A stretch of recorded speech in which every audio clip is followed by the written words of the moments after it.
Ndweni. My name is J.Bobs Tshabalala. I am a theatre maker living and working in Johannesburg, and I am originally from the Eastern Cape in Port Elizabeth. During lockdown, one of the things that has really kept me active and engaged and ready to take on the challenges of each day has been a thing that is called the Vuga Act Challenge. Now, in its second year, a series of actors across the country pick 30 days wherein we just train and look after our diets and look after our bodies, look after our voices. And when the first lockdown was announced, Fanny Swayeso proposed a 21-day challenge to go with the 21 days of lockdown. And people have been training ever since. So much so that SNE's platform, which started when the first lockdown went, is now on close to 70-something days. And people continue to train daily. I am currently the Standard Bank Young Artist of the Year for 2020, and due to the pandemic, I'm not traveling to Makanda to the National Arts Festival, but I am part of the virtual NEF Festival, and this is in line with my residency for Updope Shishini, which is happening at the Kippies venue. So we're creating this work at the Market Theatre with the Market Theatre's resident company called Kwasha. And they are the ensemble with whom I am doing this new work and seeing what it's going to be like to create work for the digital realm that was originally intended for the live space. So that is a challenge that I am deeply immersing myself in, and I'm enjoying it a lot. Contrary to my social media antics and my chosen field, I'm not a very out there kind of guy.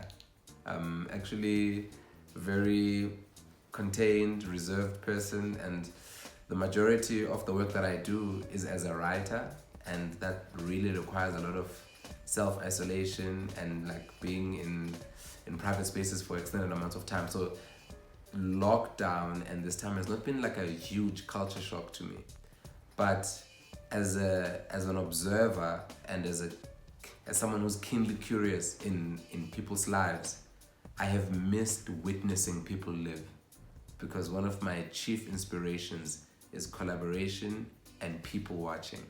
And to have not seen people, to not have taken the energies from people has been something that I have truly, truly missed.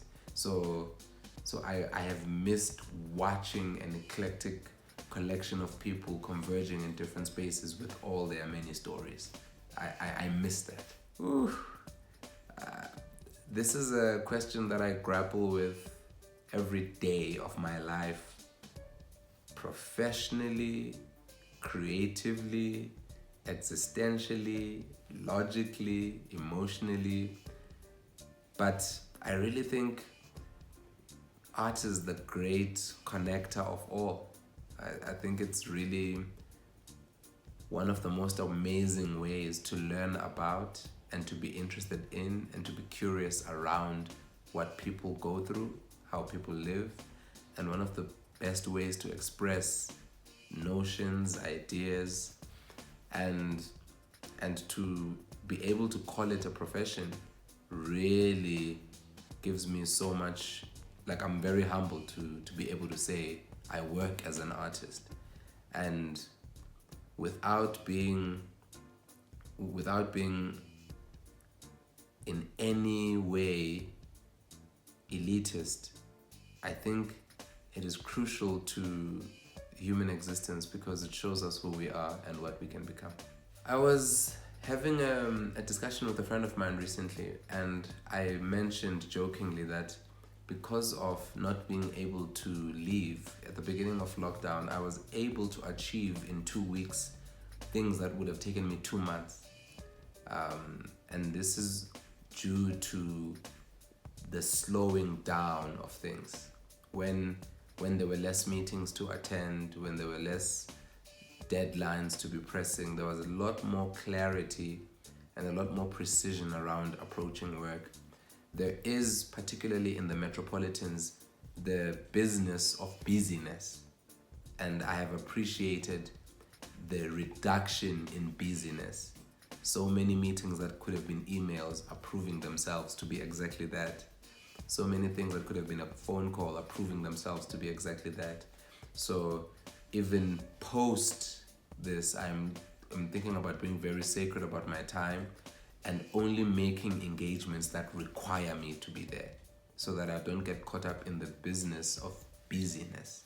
I think an organization like ACT is absolutely important in a country like ours.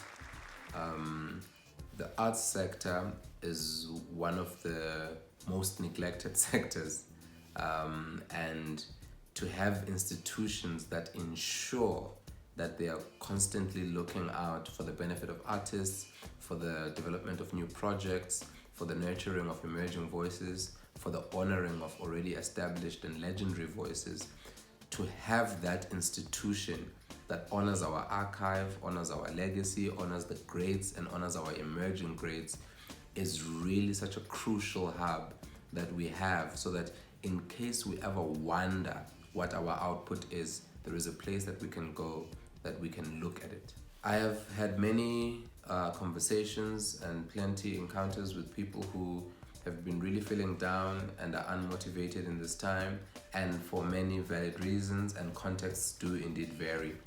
However, what I have found works for me and for people who have managed to somehow push on has been finding out the things that inspire you and ignite you, and having those things close to you.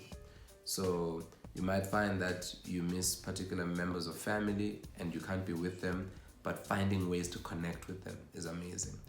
Projects that you had begun and had put away because of logistics, this is a time to revisit them. Persons who are in your life who you draw strength from, this might be a time to set up a regular way of checking in with them.